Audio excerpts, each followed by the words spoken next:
Let's try that now. Hey, there we go. Daredevil Born Again Season 2 premiered this week on Disney+. This is, as you probably will recall, the attempt to revive the Daredevil Netflix series from, almost 10 years ago now. Which was, in my opinion, probably the best thing that Marvel ever put out on television. Season 1 is just a fantastic season of superhero television. It's just not television. Well acted, great action scenes. It really just hit all the marks right. When season 1 of Born Again came out, there were some problems. It's well documented that the show had a shift halfway through.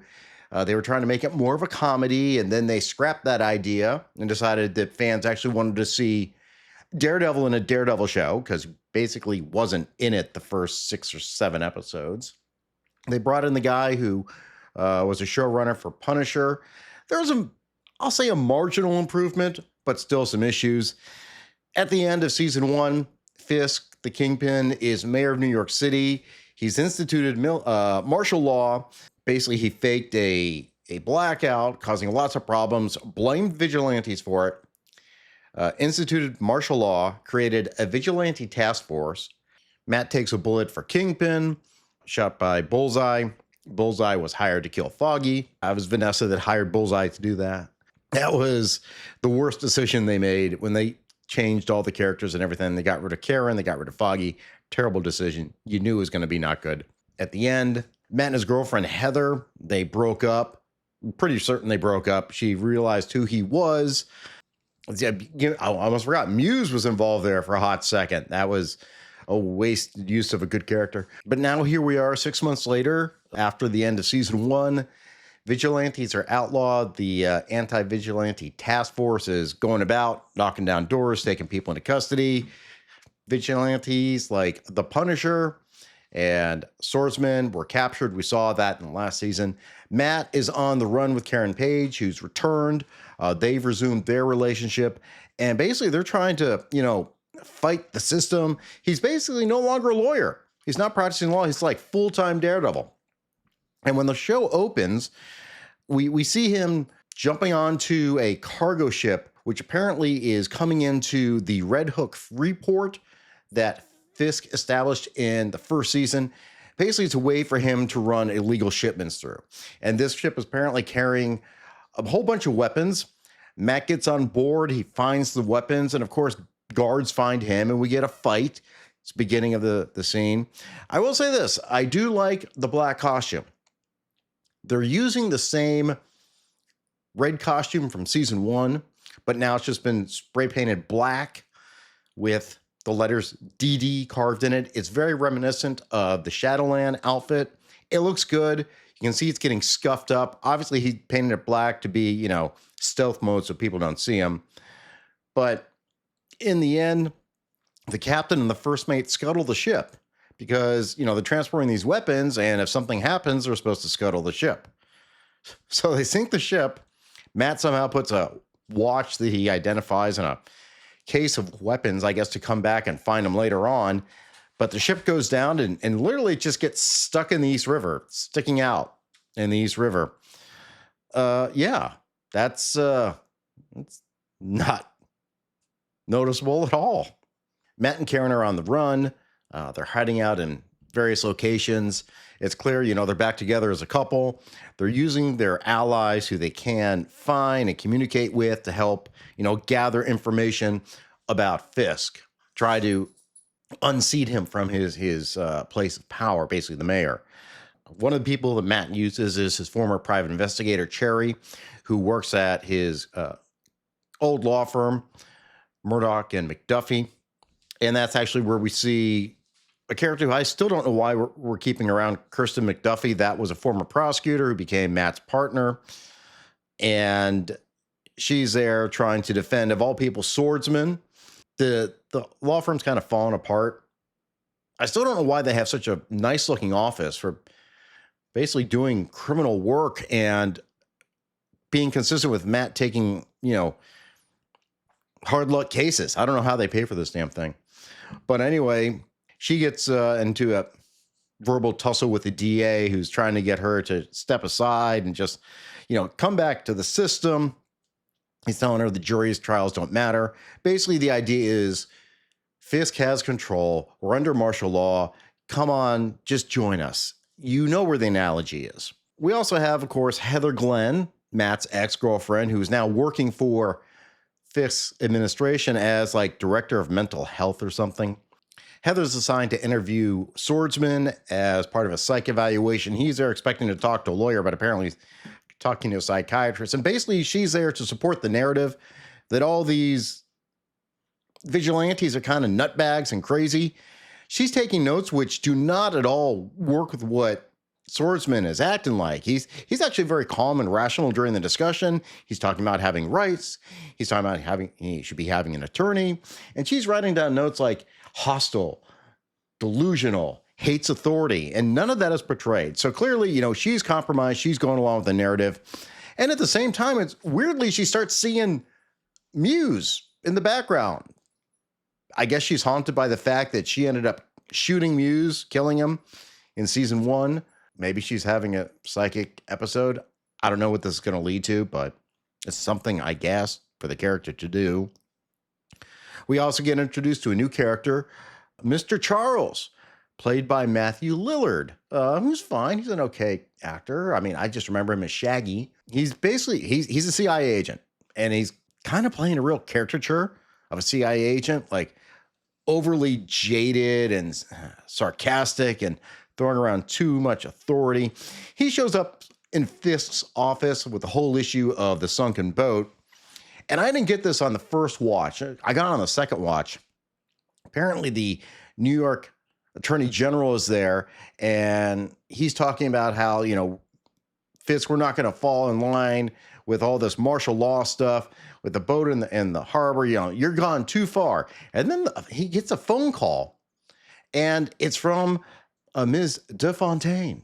Yeah, that's right. Apparently, Val, played by Julia Louis-Dreyfus, remember her from Thunderbolts, and also I think she appeared at the end of Falcon and Winter Soldier, recruiting Black Widow's sister, Florence Pugh. Turns out that I guess there's some connection where Val is letting these dirty operations go to benefit her. Yeah. So now there's another new character. In the end, like I said, Matt is trying to figure out what happened with this shipment, what's going on with it. He's trying to track down the captain and first mate who've gone missing. They got off the ship. They went missing. They're all being hunted by the Anti-VIgilante TAks Force. The task force finds out that Matt's former private investigator, Cherry, is looking into this because Matt asked him to do that. They show up at Cherry's apartment and just, start beating the crap out of him. Tell us what you know. Tell us what you know. Fortunately, he had already texted Matt, so that's when Daredevil shows up, and he takes out the two guys that show up. That's when the rest of the task force members show up, and, Matt gives them a good fight, but he gets distracted by the fact that Cherry's about to have a heart attack, and that's when the task force guys get the jump on Matt. They pull off his mask, realizing, holy crap, it's Matt Murdock, and they're about to execute him when suddenly all the cops are shot, dead. Matt's laying on the floor trying to figure out what the heck happens, and we see a knife appear thrown in front of Matt. It says, "You're welcome," indicating that Bullseye just saved Matt Murdock. Now, that's a lot of stuff that happened. It felt bloated. A lot of characters were being introduced, but it also felt boring. The only two action scenes are in the beginning and the end. You got Daredevil fighting with the guys on the ship, and you got Daredevil fighting with the cops in Cherry's apartment. Those are the only two action scenes. Everything else is very, expositional, telling a story. And I feel like it's a lot of setup. And obviously you have to do setup for this show because it's the second season. Part of the thing for me is I don't care about some of these storylines, and I don't care about some of these characters. Like I said, I don't care about Heather at all. Why is she still here? She has no purpose unless she somehow has some weird episode with Muse and becomes a bad guy or something. It's pretty clear that she actually knows Matt is Daredevil. She's not revealing it, but it doesn't matter. Fisk knows it anyway. So I don't know why this character's still here. She wasn't a good character in the first season. There was no good chemistry between Matt and her at all. It was a very forced relationship, forcing you to believe it's real. It was not. So we can get rid of her. Also, Kirsten McDuffie, no reason for her at all, I can see right now. Because I don't care about all these weird prosecutions. We don't need to see this as part of the show. Why? Because Matt Murdock's not doing it. Okay? In the original show, it was always a focus on two characters, Matt Murdock and Wilson Fisk. There were supplemental characters. I mean, you had Ben Urich, obviously running an investigation. You had Karen and Foggy there as well. And you had Vanessa and Wesley. Those were the main characters. You had the two characters and then the main supporting characters. And they were supporting characters. Their storylines were always very much closely tied to Daredevil, as I recall. This, I don't see how anything going on with representing swordsmen or any other of these alleged vigilantes has anything to do with Matt Murdock right now. He's not in court. He's not being a lawyer. He's being Daredevil. So then, just cut her out. I guess I understand why you have Mr. Charles introduce Shaggy. They're trying to tie in that Fisk's operation is not just there. He's got the attention of the government and they're keeping an eye on him. To me, that actually kind of says, well, we know Val's running dirty stuff herself, but it also kind of says they're just stepping back, letting you do it. That's interesting. The Anti-VIgilante TAks Force. It's basically, Fisk's personal police agency doing what he wants done. The problem is the whole concept of it. Anti-VIgilante TAks Force. That implies that there's a ton of vigilantes, right? Well, who do we definitely know? Well, we know they've already captured Frank Castle. We saw that in season 1. We know that they got swordsmen. Okay. They're trying to find Daredevil. Okay. Any other vigilantes? Any other prominent vigilantes that may just be swinging around New York City at this time? Let me think. I mean, I'm just a friendly neighborhood Spider-Man. Clearly, the most visible one would be Spider-Man. This is the break with the MCU to me. You have 3 or 4 major vigilantes, technically. They're actually superheroes, but they're classified as vigilantes. That's what Fisk is. I've got to clamp down on these vigilantes. I don't know. Was that Nixon-esque? It may have been Nixon-esque. So, they're going out there, and it's also made clear they're not just arresting vigilantes. They're arresting other people. You know what the analogy is. It's to be ICE. It's a modern analogy. It's like these guys are ICE. They're coming in to restaurants and arresting people who are vigilantes or know a vigilante or apparently are immigrants. The captain and first mate of that ship, the Northern Star, the one that sank in the harbor, they're on the run. They're hiding.